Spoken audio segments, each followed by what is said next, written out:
А вообще я хотела всегда быть стилистом, и родители мне запрещали, ну, типа, такое, и мне чаштарашта, и мне дизайн, типа, вот такое, да. Я была гримером одного из президентов.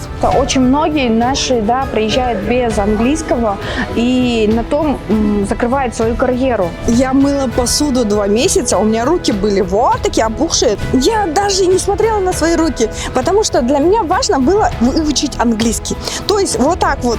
Большая раковина, посуду, где я мою, а стена была полностью заклеена английскими, русскими словами. Арабки, они очень капризные. То есть нужно конкретно понимать, что она хочет и что нужно делать. В итоге это может быть сильный такой скандал. У нас даже доходило до того, что мы полицию вызывали.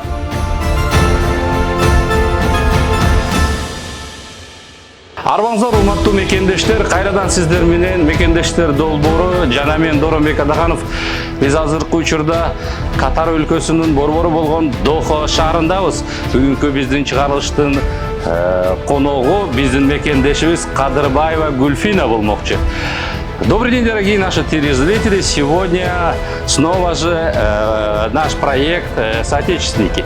Сегодня у нас в гостях наша участница, которая добилась успехов и проживает в Катаре, в столице Дохе, Кадырбаева Гульфина. Все впереди, не отключайтесь, все будет интересно.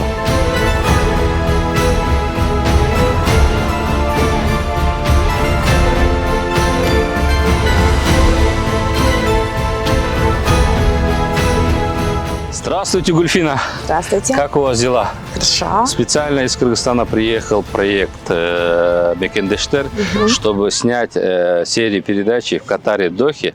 Очень приятно знакомиться с вами. И я думаю, наша передача будет такой для наших молодежи очень полезный и даст какую-то мотивацию для наших кыргызстанцев. Кадырбаева Гульфина родилась и выросла в Кыргызстане, окончила среднюю общеобразовательную школу номер 3 города Бишкек. Имеет незаконченное среднеспециальное образование по специальности сестринское дело. Закончила Международный университет Кыргызстана, факультет экономики. Обучалась в Академии стилистов Долорес. Работала в Объединенных Арабских Эмиратах, затем заключила контракт со спа-салоном в Катаре. Начала трудиться в нем. После эпидемии по коронавирусу открыла собственную школу стилистов, трудоустроила выпускников за пределами Кыргызстана. На данный момент работает и живет в столице Катара, Дохе, готовится к открытию собственного ресторана «Фрунзе». Первый же вопрос. Расскажите, как вообще получилось, что вы оказались за границей и сколько лет вы уже здесь? В Катаре у меня второй контракт получается. Первый контракт у меня был до короны, то есть я работала senior hairdresserом, то есть senior топ-стилист получается, да, на русском. Вот. В самом первом салоне в Катаре, он до сих пор считается самый-самый крутой. Он уже 20 лет работает. Хотя Доха начала строиться как бы 10-15 лет назад, а этот спа-салон, он уже работает 20 лет. Я попала в Катар как синьор, да, топ-стилист, и проработала до короны. Корона, ну, как бы 14 или 17 марта, насколько я помню, наш салон закрыли. Но все равно, как бы, мы 2 месяца просидели дома, но все равно нашу зарплату оплачивали. Но когда в мае, я помню, я улетела в мае домой в себе, в Кыргызстан, так как нам урезали 40% нашей зарплаты. Тогда я сказала, я не собираюсь, то есть сидеть тут, ну, как бы договорилась с хозяйкой спа-салона, она оказалась такой понятливой, так как я объяснила, что у меня ребенок остался дома, вот, и на тот момент, получается, ребенок находился у своего отца в Токмаке, а мама отдельно, и я вообще в Катаре, то есть мы вообще разошлись. Вообще мама смотрела за ребенком, вот, поэтому мне пришлось уехать, они мне купили билет в одну сторону за $1000, настолько, то есть уважали мой труд, получается. И сами менеджера, то есть отвезли в аэропорт и отправили. То есть на тот момент вообще получить билет, это было очень трудно. Насколько вы помните, в корону, да? Это было очень тяжело достать билет. Вот. И вот так вот. А вообще я очень долго проработала в Дубае. Вот. Почему у меня опыт огромный в Персидском заливе, почему я попала как топ-стилист именно в Катар. Вы, мы знаем, закончили именно профессию стилиста, да?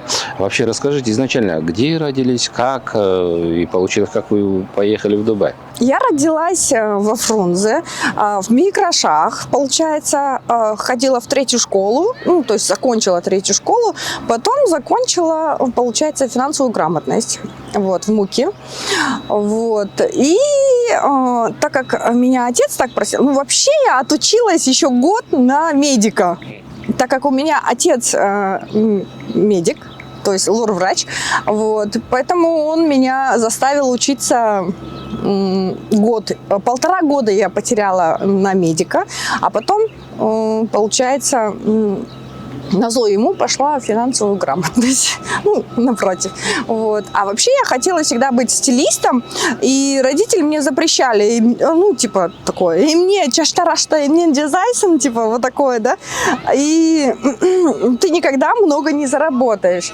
Вот такой момент был. Но, несмотря на это, я отучилась в Москве, в Академии Долорес, это метро Кропоткинская, возле Арбата, получается, и каждый год, получается, там повышаюсь. Каждый год прям езжу и повышаюсь. У меня учителя, у меня связи хорошие с ними. То есть именно если что-то не получается, я всегда могу позвонить и узнать. Так как я топ-стилист в Катаре.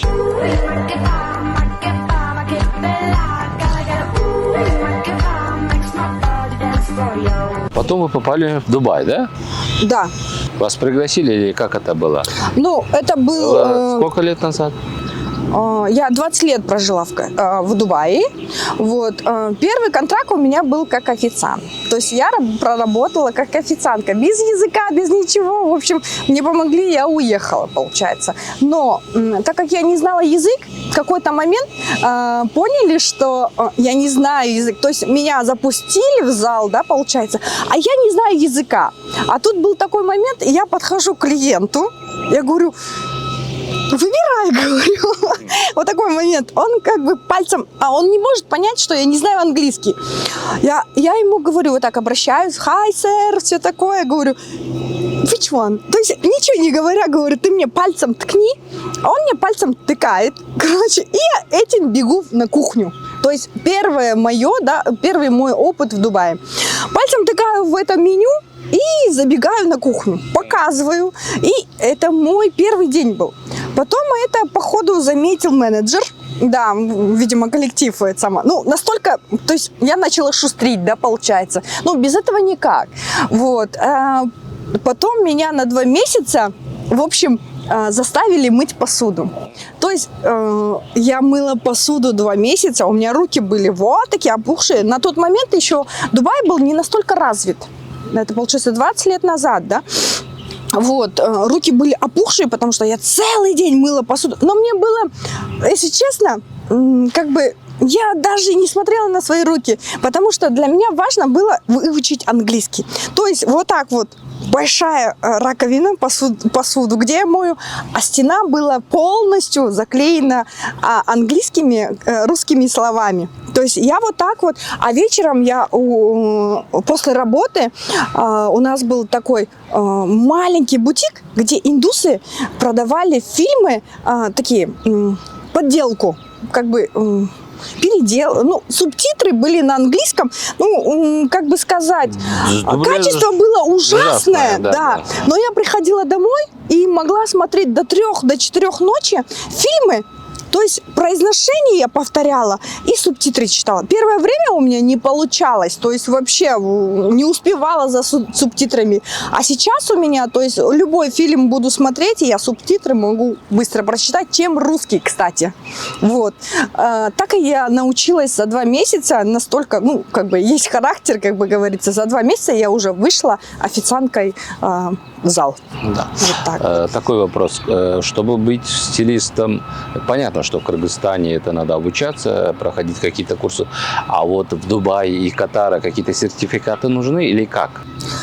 В Дубае, в Катаре сертификаты первоначально, да, спрашивают. Но вообще в салонном бизнесе, то есть не важно твой сертификат, важно, как ты работаешь и общаешься и знаешь английский. То есть очень важно консультировать клиента правильно и, как бы сказать, понять клиента. Потому что если не поймешь клиента, они очень скандальные. То есть на самом деле арабки, они очень капризные. То есть нужно конкретно понимать, что она хочет и что нужно делать. В итоге это может быть такая сильный такой скандал. У нас даже доходило до того, что мы полицию вызывали.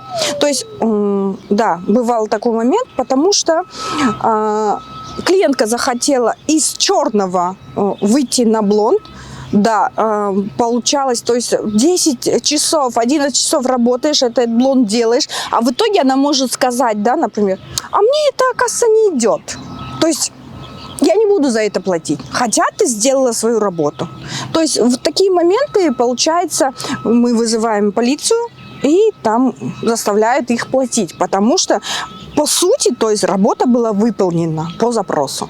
Ну, вот такими мы. Мы знаем, что вы были стилистом известных людей в Кыргызстане. Были ли такие интересные моменты, которые можете сейчас вспомнить и рассказать? Да, я меньше года проработала на 5 канале.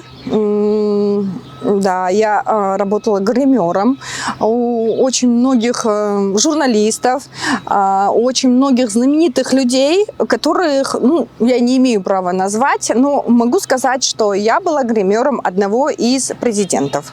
Вот. Бывших президентов. Бывших президентов, да.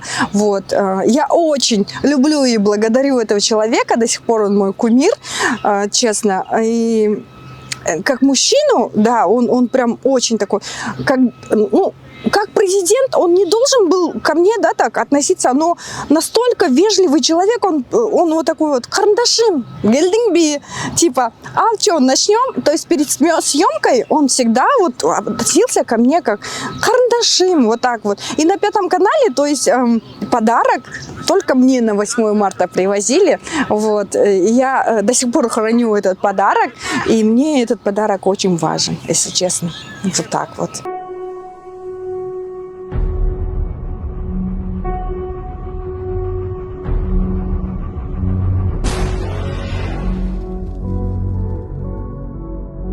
Have you ever wondered about this particular thing?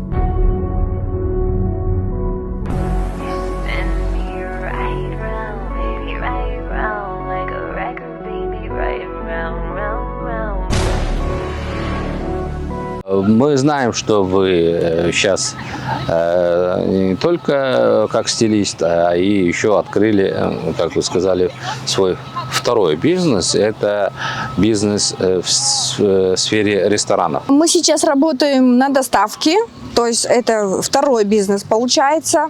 Мы готовим дома.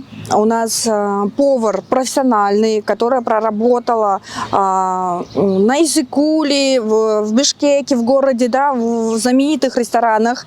Так как по возрасту уже не подходит, да, получается, но мы решили открыть бизнес. Вот. И она сама с Каракола, готовит отлично караколь с кашлем фу. И наши люди тоже заказывают. И остальные блюда тоже. Вот.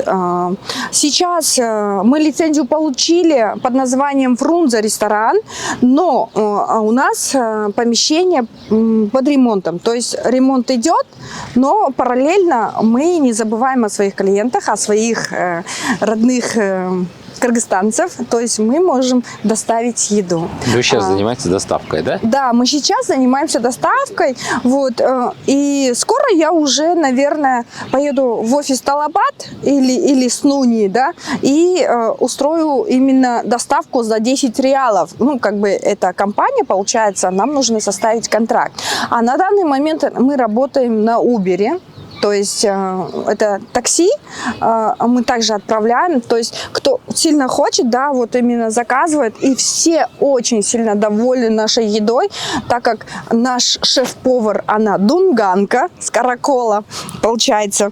И все блюда, как вы понимаете, да, дунганы славятся тем, что очень вкусно готовят. Давайте мы, наверное, поедем, и вы покажете нам, чем вы занимаетесь здесь в Катаре, да?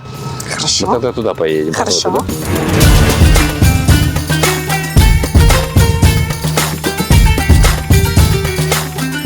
Продолжение нашей беседы, Гульфина. Мы как раз приехали к вам на второй деятельность вашего бизнеса, где вы делаете доставку блюда в Катаре, да? Да.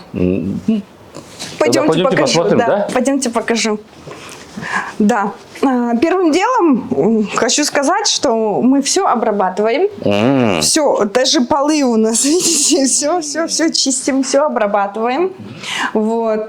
Это наша Рахима. Здравствуйте. Специально телепроект Мекендештер приехал из Кыргызстана в Катар, в Доху, чтобы снять про наших успешных соотечественников здесь. Да, это Рахима, она с Каракола. Так как с Каракола мы решили собрать именно каракольское ашлямфу, которую я заберу на работу, где я работаю, да, дополнительно. Вот. Вот такой вопрос. А сколько блюд вы здесь готовите и что предпочитают наши соотечественники, которые находятся здесь? И вообще берут ли ваши блюда, заказывают иногда, ну, скажем, катарцы, арабы, да? Какие блюда у вас ассортимент? Ну, арабы у нас заказывают, арабы, у которых жены там русские, ну, вот, которые знают, да, наши вот национальные блюда, вот, и они заказывают, очень большие заказы дают. То есть им тоже понравилась наша кухня. Бывают моменты, да, когда, то есть они угощают коллектив, да, и заказывают большие заказы. Бывают моменты, что мы до утра готовим, чтобы им до 9 утра предоставить, да, потому что бывают такие, плов мы один раз приготовили, целых 2 килограмма, манты, все, самсы, где-то 60 штук приготовили, чтобы араб, который женат на кыргызский, русская кыргызка, то есть, которая знает наши блюда, он захотел угостить нашими блюдами свой коллектив. Кстати, а сколько блюд сейчас готовите и какой у вас ассортимент? Какие блюда любит Польша и что вы готовите? Мы готовим лагманы, 2 вида. Манты 3 вида, да, пока что. Самсы 3 вида готовим. Ашлямфу обязательно. Вот. Кукси готовим. Шурпо у нас есть, да, баранина тоже. У нас, ну, можно сказать, ашлямфу, манты, лагманы наши национальные, да, которые вот с Кыргызстана. Нет, давайте я расскажу, да. С утра у нас обычно бывает заказы, с утра у нас идут ашлямфу, потому что, как бы, да, молодежь тут живет. У нас самое, как бы, старое поколение, и это где-то 40 с лишним, 50, да, а в основном молодежь. Вот, по утрам у нас идет ашлямфу, да, и потом идет, как бы, манты, все такое, да. Значит, мы сегодня будем пробовать ашлямфу. Да, каракольская. Каракольская, да. Катар и Дохи, да? Да. Так что, наши друзья, если вы приедете в Катар, в Доху, можете обратиться, внизу будет телефон, а также WhatsApp номера, заказывать у Гульфины самые лучшие блюда из Кыргызстана. Ресторан Фрунзе. Фрунзе, да, ресторан Фрунзе. Из ресторана Фрунзе. Так что давайте пробовать тогда. Давайте.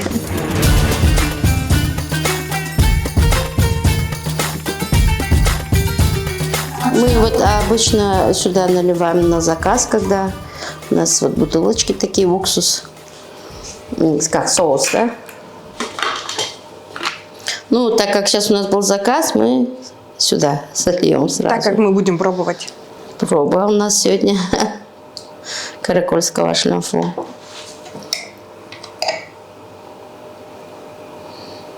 Лазы. Лазы у нас обязательно. Лазы у нас хорошо идет. То есть мы на заказ добавляем и на лагман, и на манты. Так, дорогие наши телезрители, наши соотечественники, которые находятся в Дохе, Катаре, мы сейчас как раз пробуем от ресторана Фрунзе самый лучший ашлямфу. Вот она приготовлена. Вот смотрите какая. Ну-ка я пробую, да? Угу. Вот так сделаем сейчас. Ну, все, наверное, знают, самое лучшее блюдо это найсукули, каракули, особенно ашлямфу. Ну, это и здесь так, я надеюсь. Тесто попробуйте. Да. Кто хочет приехать, попробовать, кто будет в гостях в Катаре, звоните в ресторан Фрунзе, записывайтесь и заказывайте блюда ашлямфу и все национальные блюда из Кыргызстана, которые готовятся во Фрунзе. Мы даже чучуку заказываем из Кыргызстана, если честно. Бешбармаки тоже готовим. Супер. Всем приятного аппетита. Спасибо вам за такие блюда, которые вы нам сегодня приготовили. Очень было вкусно. Мы вспомнили, как будто мы находимся в Кыргызстане. Да, очень вкусно. Вот от нашей компании Door Life Media небольшие подарки примите, пожалуйста. Спасибо большое. Приятно очень. Спасибо. Это, живя за границей, то есть я научилась быть терпеливой, стрессоустойчивой, знать больше, то есть какие бы тренинги не были, что бы ни было. Даже если я это проходила, я пыталась пойти еще второй раз. Это мне помогло обучиться быстрее, то есть узнать больше о продукции, как работать, о всех секретах, потому что первый раз, когда ты идешь, ну, как бы получаешь поверхностно, там, по чуть-чуть, а второй раз, когда ты уже идешь, ты уже дорабатываешь те минусы, которые ты недополучила первый раз. То есть знанию обучаться больше всегда, вот что меня научила. Продолжение нашей беседы, Гульфина. Мы знаем, что вы еще занимаетесь другим бизнесом. Расскажите, пожалуйста. Да, я занимаюсь дополнительным бизнесом. Это корейская косметика Atomy. Вот, это всемирная компания, которая... Ну, в общем, она мне очень нравится. Первым делом она мне очень нравится. Несмотря на свои 40 лет, мне никогда не дают мой возраст. Так как я сама пользуюсь Atomy и витаминами, и у нас есть и коллагены, и женские пробиотики, то есть мультивитамины. В общем, все для поддержания организма. То есть я... Так как я дополнительно, можно сказать, да, современным языком на данный момент сижу на этих витаминах, так как мы не получаем витаминов сейчас, да, от продуктов. Потому что в магазинах продают уже, да, просто уже, как бы сказать, и овощи, и фрукты уже с теплицы, да, с добавлением всяких... То есть мы не получаем нужных витаминов, да? Да.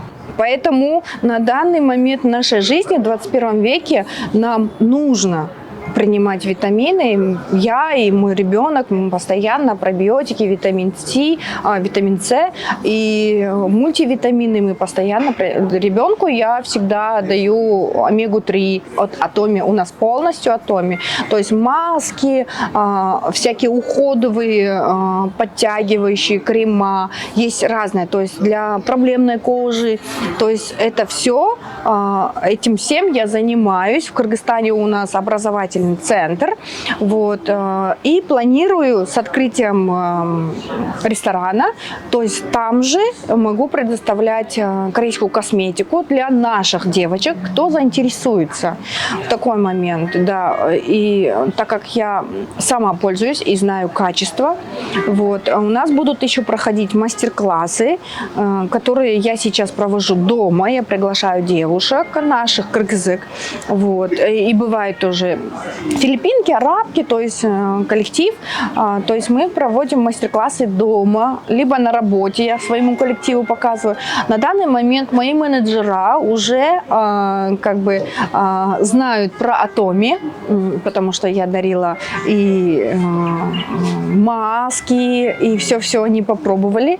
И им это очень нравится. И я довольна тем, что я нашла свою компанию, которой буду пользоваться, можно сказать, всю свою жизнь. Давайте поговорим о жизни. У меня такой вопрос. Что вы в людях цените? Какие качества? И вообще качество это бывает, когда человек получает воспитание в доме, потом после образования, да, вот. Ну, что вы, какие качества цените в людях? Могу сказать, что как истинный водолей для меня очень важна справедливость и честность. Это важные качества в моей жизни, чем я горжусь собой тоже, так как я всегда честна со всеми и справедлива. То есть на чем строится и бизнес. То есть кто со мной работает, они все знают, что я всегда справедлива. Я могу поругать, я могу сказать в лицо. Бывают моменты у нас до утра, бывают разговоры, да, с работниками. Не в такой форме таки агрессивно. То есть я реально сажусь, объясняю все и доходим до того момента, чтобы все было справедливо, честно. И вот это я ценю в людях. Кто в окружении меня, то есть они все честные, прямолинейные и доброжелательные. А кто хитрит, я от них, ну, конечно, я в лицо не говорю, но я от них подальше. Ну, эти качества, наверное, от ваших родителей, наверное, да? О, да. У меня, могу сказать, что папа очень прямолинейный, честный человек. Вот. Я получила, могу сказать, что мой характер – это от папы. Как говорится у нас у кыргызов, «Эджур», да? Вот. У меня папа поступал, ну, вообще приехал с деревни. Ну, как мы знаем, у кыргызов у всех, да? То есть приезжает с деревни, там, корову продал, получается. Айылдан да. Корову продал, получается. Родители продали, и его отправили во Фрунзе на тот момент, да? Он поехал поступать. Но так получилось, что первый год он не прошел. И так он продолжал поступать 7 лет. Представляете, насколько уйдёр, да, вот кыргызское слово, мой папа, да, и он проработал именно на нашей почте. Почта в центре, где часы, это возле ЦУМа, да, вот, он проработал в этой почте, потому что каждый раз, когда мы проезжаем, он всегда говорит: я работал в этой почте, вот, курьером проработал, продолжаю, потому что ему было стыдно возвращаться к себе, да, Айыл, и вот 7 лет он поступал. Потом, получается, он познакомился с моей мамой. Вот. Он все-таки поступил на медика, отучился, работает сейчас на пенсии, но он преподает в МУКе, сейчас на пенсии. Вот. Это Международный университет Кыргызстана. Вот. А мама моя педагог с 2 дипломами. То есть первый диплом – это дошкольная. Она раньше, когда мы маленькие были, она в саду работала, в детском саду. И мы также ходили в тот же сад, получается. Потом она, получается, в 35 лет решилась поступить заново. Закончила она насколько я помню, дизайнер. Ну, в общем, чертит дизайны. Откуда у меня именно творчество. У меня мама рисует. Она и в детском саду рисовала. И сейчас обучает студентов в Жагу, так как мои родители переехали в Джалабад, да, скажем так. И преподает в Джалабадском государственном университете дизайнер. Ну, как чертит. В общем, такое. Ну, не углублялась. Ну, мама есть мама дома, да. Ну, как бы не спрашиваешь. Такой момент. Вот. От мамы у меня это креативность, да, что я могу себе подобрать нормальную одежду, да, и могу сделать из людей, например, подобрать дизайн, как бы сказать, стиль и прическу, это все, это творчество от мамы.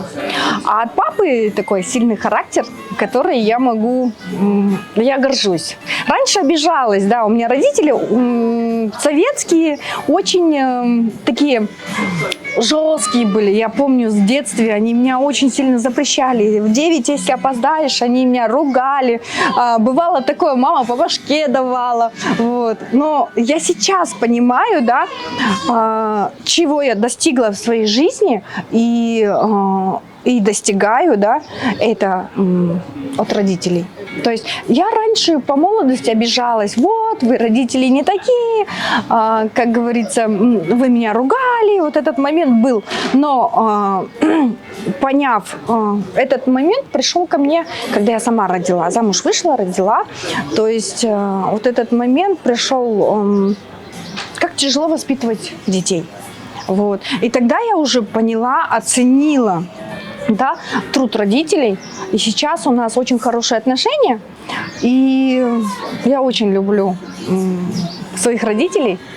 И горжусь ими, потому что они все-таки, несмотря ни на что, получили образование, да, сами. И этот навык, то есть этот характер передали мне. Я, правда, горжусь собой благодаря своим родителям. Я, правда, очень люблю их и благодарю, честно. Как женщина, как вы считаете, вы добились ли успеха и сбылись ли ваши мечты? Как женщина, это в каком плане? Как женщина, счастье, женское счастье вы имеете? Да, и женское счастье, и в бизнесе, и во всем в жизни. В бизнесе я очень много пробовала, очень много всего открывала. Всегда я занимаюсь параллельно чем-то. Вот. Где-то получалось, где-то нет. Вот. В любом случае, у меня огромный опыт в бизнесе. Вот. И я умею разговаривать с людьми, я умею преподать свою мысль, да, и я думаю, что да, получилось, потому что в 23 года я себе уже приобрела однокомнатную квартиру. 23 года. Вот. Я считаю, что в 23 года быть сомовой миллионершей, на тот момент я этим гордилась, это, считаю, круто. 23 года. Да. Добиться успеха в бизнесе, это очень, конечно, тяжело. Нужен огромный труд. Мы знаем, сейчас у нас молодежь хочет получить хорошее образование за границей или выезжает за границу зарабатывать деньги, да? Что вы советуете нашей молодежи, если они собрались за границей получить образование или поехать там работать или строиться? Что надо знать? Да, обязательно за границей славится английский язык. Это очень важно. Так как я говорила впредь, мне пришлось очень трудно. Я 2 месяца мыла посуду, у меня руки опухали, ноги, да, оттуда, потому что целый день стоишь и незнание, то есть знание все равно это лучше, да. потому что очень многие наши, да, приезжают без английского и на том закрывают свою карьеру, потому что сталкиваются с такими трудностями, как язык, да. Мне повезло, так как я впредь сказала, да, уйдёр такая, как папа, вот, я настояла на своем и поэтому продержалась в Персидском заливе, вот. Самое главное характер. Это очень важно. Очень многие ломаются, потому что, выехав за границу, ну, тут нет родителей. То есть ты должен выживать сам, либо сама, да, разные люди. И могу сказать, очень жесткие правила. То есть даже по контракту нам нужно соблюдать все правила. И они не как в Кыргызстане. То есть захотел — работаешь, захотел — нет. То есть контракт составил, подписал, ты должен по правилам жить. То есть вот этот момент очень важен. А у нас в Кыргызстане, как бы сказать, не все могут соблюдать. Ну, типа, кыргызча был уверен, вот этот момент, он такой не пойдет. Не проходит, нет. Поэтому почему с детства добивается тут, вообще за границей, да, как бы сказать, огромный труд, знания и ловкость. Потому что нужно понимать всех, даже по взгляду. У меня есть от родителей, кстати. Я в детстве угадывала, хорошее настроение у родителей или плохое настроение. Мы с психологом, когда-то я обращалась к психологу, мы нашли такой классный момент. Тогда тоже я еще раз поблагодарила своих родителей, что я умею читать лица людей. И этот навык мне помог за границей. То есть, не зная языка, я умела читать взгляды людей и понимала с полуслов, чем мне очень сильно повезло. Вот этот момент, да, я благодарна. Это важно быть шустрой.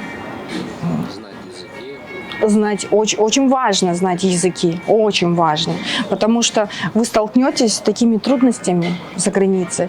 И, конечно, трудолюбивость и стойкость. Это очень важно. Иногда хотят приехать, конечно, семейные люди за границу. Вот хотят с собой перевести детей тоже, да, скажем. Мы знаем, что как здесь получить образование и как могут семьи, которыми едет здесь с детьми, то есть школы, садики, как вообще Ну, именно в Катаре? Да, ну вот вашему примеру, ваш ребенок как там здесь образован? Именно в Катаре есть государственные школы, где можно бесплатно обучать своих детей. Но так как у нас с английским чуть-чуть плоховато, я пока что не могу отдать своего ребенка в государственную школу, либо даже частную, потому что мы не прошли тест из-за языка. Как я и говорила, нужно знать английский, да? Это очень важный момент. Вот. И поэтому сейчас мой ребенок учится онлайн в московской школе, так как у нас в Бишкеке, в Кыргызстане нет такой школы онлайн, да. Вот. Есть московские онлайн-школы, где преподают полноценно все уроки. Вот. Физкультуру мы дополнительно ходим либо на футбол, либо на любой спорт, например, джитсу, ну, в общем, такое вот. Онлайн, может быть, значит, можно получить и детям здесь онлайн-обучение, которые переедут наши граждане, да, получают? Да, онлайн, да, у меня ребенок учится онлайн. То есть выход из ситуации? Выход из ситуации, пока ребенок не привыкнет, то есть в стенах дома, с родными, и дальше, когда уже язык, потому что мы дополнительно еще обучаемся английскому, преподают очень хорошие преподаватели, которые работают тоже в Москве, в университете, которая обучалась в Лондоне. И вот у нас уже за 2 месяца успехи хорошие. Мы уже почти разговариваем. То есть мы вдвоем можем разговаривать на английском уже. Обратно же вернемся тогда к вопросам бизнеса. Вообще, как здесь открыть в Катаре бизнес, да? Какие условия созданы для бизнесменов? Государство Катара что создало? Легче или трудно? На самом деле бизнес открыть тяжело, потому что государство, вообще арабское государство ставят своих людей, местных людей как спонсора на 50%. То есть все, что ты открываешь, например, бизнес, да, 50% забирает, получается, местный житель. Так было. И в Дубае То есть так участником было. должен быть все-таки Местный. партнер местный, Да, араб, да? да, так было. Но после карантина, видимо, пересмотрели, что в Дубае, да, раньше я пыталась в Дубае открыть, но так как нельзя было, я не стала этим рисковать, потому что не хотелось отдавать полсуммы местному жителю, который не будет, да, настолько пахать, имеется в виду. Вот. А в Катаре почему мы переехали? Потому что у меня получилось открыть бизнес без местного жителя. Я одна из первых, которая открыла компанию без спонсора, без местного жителя. И вот теперь сейчас вот ждем ремонта. Мы сейчас вам даем свободный микрофон. Вы можете свои пожелания и Кыргызстану пожелать, приветы передать родителям, родственникам. Я даже не знаю, что сказать. Я одно могу сказать, что я вас всех люблю, ценю. И всех, кого я знаю, всех, кто будут смотреть, всех обнимаю. И вот, прилетайте в Катар. Голодными не останетесь. Вот. И всегда рада видеть вас тут, в Катаре.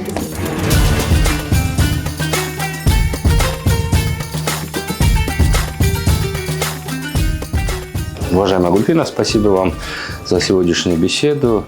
Я думаю, наша беседа будет очень полезна и позитивна для нашей молодежи. Небольшой благодарности от нашей компании. Примите подарки. Это вот такие наши кыргызские сумки вот от компании Джилдыз Махсуд. На память вам. Спасибо. Нукура кыргызча. Да? Спасибо. Да. Я буду это носить каждый день. Да. И Очень вот удобно. от нашей компании, от нашего YouTube канала наши сувениры. Ой, спасибо. Спасибо.